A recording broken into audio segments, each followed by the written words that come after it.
এটা জায়গাটা ধনেখালি নতুন বাস স্ট্যান্ড।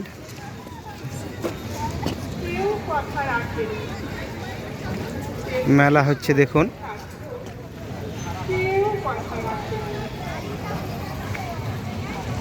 ছেলেবেলায় এক বৈষ্ণবী তার আগমনী নাম কটাক্ষে বলেছিল, শুক্লা দ্বাদশীর দিন অন্তরাটুকু শুনিয়ে যাবে। তারপর কত চন্দ্রগুপ্ত অমাবস্যা এসে গেল, কিন্তু সেই বৈষ্ণবী আর এলো না। 25 বছর অপেক্ষায় আছে। মামা বাড়ির মাঝে নাদের আলী বলেছিল, বড় হও দাদা ঠাকুর, তোমাকে আমি 3 পুকুরে বিল দেখাতে নিয়ে যাব। সেখানে পদ্মফুলের মাথায় সাপ আর ভ্রমর খেলা করে। নাদের আলী, আমি আর কত বড় হব? আমার মাথায় ঘরের ছাদ করে আকাশ স্পর্শ করলে তারপর তুমি আমায় 3 প্রহরের বিল দেখাবে।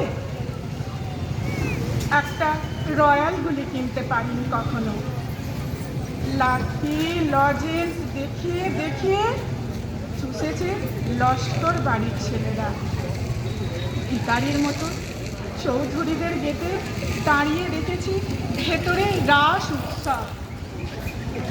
অবিরাল রঙের সারার মধ্যে সুবর্ণ কঙ্কন করা ফর্সা রমণীরা কত রকম আমাদের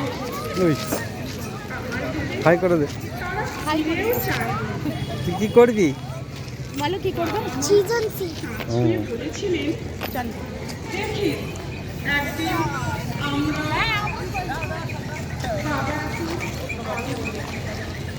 আমাদের দেখা হয়নি কিছু। সেই রয়্যালগুলি, সেই লাঠি রঙের, সেই রাত আমাকে কেউ ফিরিয়ে দেবে না।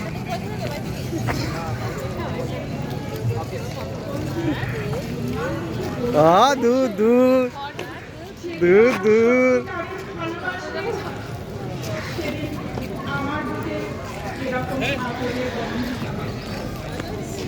ভালোবাসার জন্য আমি হাতের মুঠোয় প্রাণ নিয়েছি। দুরন্ত ষাঁড়ের চোখে বেঁধেছি লাল কাপড়।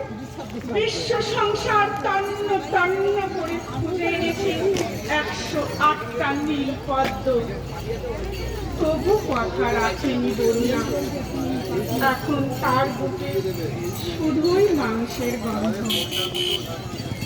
এখনো সে যে কোনো নারী, কেউ কথা রাখেনি।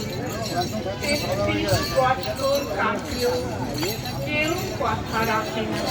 নমস্কার। ধন্যবাদ মধুমিতা ঘোষ, পূর্ব বর্ধমানের চারগ্রাম থেকে আমাদের ডাকে সাড়া দিয়ে এসেছি। এরপর আমরা ডেকে নেব বলাগড় থেকে এসেছেন কবি মলয় মাঝি। কবি মলয় মাঝি বলাগড় থেকে এসেছেন।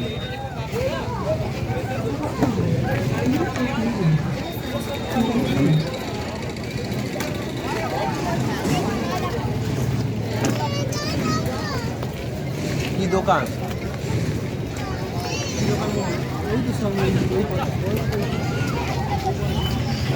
হ্যাঁ,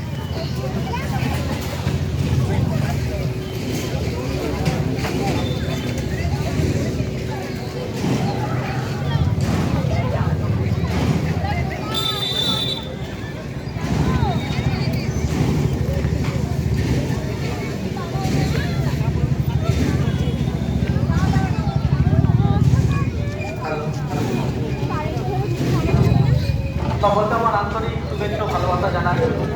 তার সঙ্গে জানাই রসদা এবং সিরাজুদ্দৌলাকে